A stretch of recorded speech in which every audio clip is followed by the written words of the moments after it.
Pada siang hari, tentu udara di sekitar semakin panas. Ya, panas-panas begini enaknya sih minum yang dingin. Salah satunya es kelapa muda. Maksudnya buah yang ini. Es kelapa ini berisi bagian yang berwarna putih dan air kelapa yang begitu enak. Bentar dulu. Ngomong-ngomong, sebenarnya tahu nggak sih kenapa di dalam kelapa kok ada airnya? Dan air ini sebenarnya fungsinya untuk apa? Sebelum ngomongin air kelapa, jadi kelapa ini disebut sebagai pohon kehidupan. Sebab semua bagian pohonnya bisa kita manfaatkan dari kehidupan kita. Contohnya, daunnya bisa jadi ketupat, jari daunnya bisa jadi sapu, dan kelapanya pun bisa dimakan. Kelapa ini salah satu buah yang memiliki biji berserat.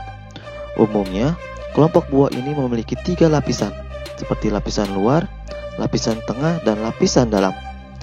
Biasanya, ketika beli di supermarket, kita hanya melihat bagian dalamnya saja. Bagian yang lain sudah dibuang.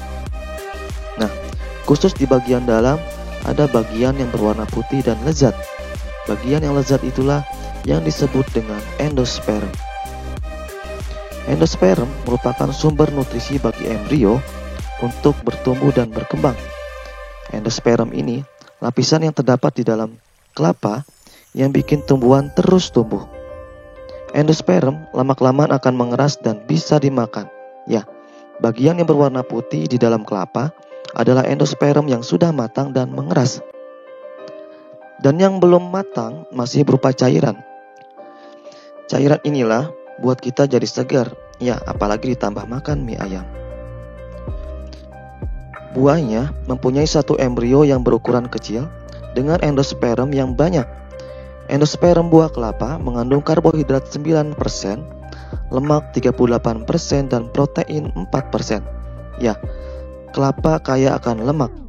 Maka dari itu, kelapa ini bisa dibuat menjadi minyak.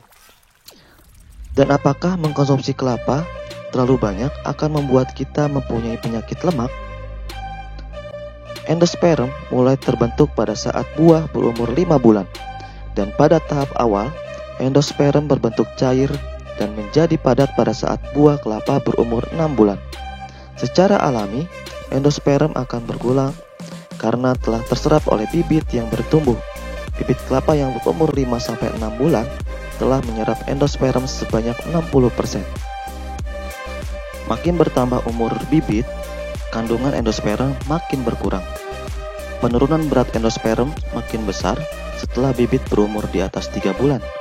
Diduga pada saat itu endosperm tidak lagi digunakan untuk pertumbuhan kecambah, tetapi untuk pertumbuhan organ seperti daun, batang, dan akar.